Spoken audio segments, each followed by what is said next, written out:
And we have to credit the military for, alam mo kung kang sinong idea yan, Pastor?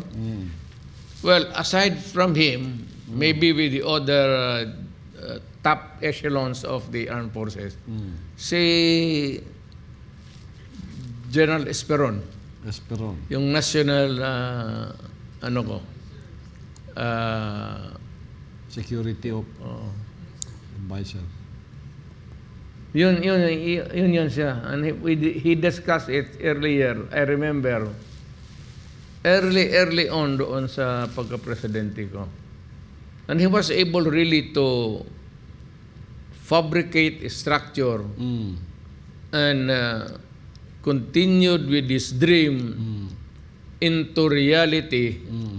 And one of the things I said, that even the military would credit or attribute it, is really the LCAC.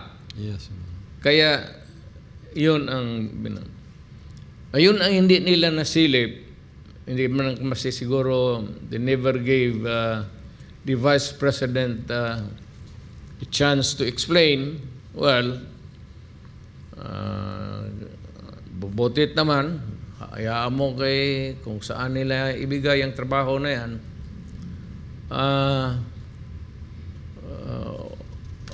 Sa military yan. It is the military who would be able to judge whether the LCAC would suffer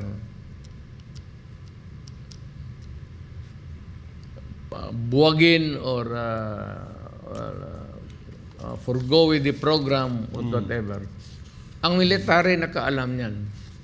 So they would be able to tell the Department Secretary Defense, si Gibo, pati si Presidente, of how LCAC helped our armed forces in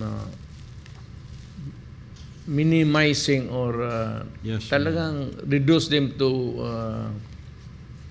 a non-entity na ang Communist Party of the Philippines, which would include itong mga NPAs. Yes, ma'am.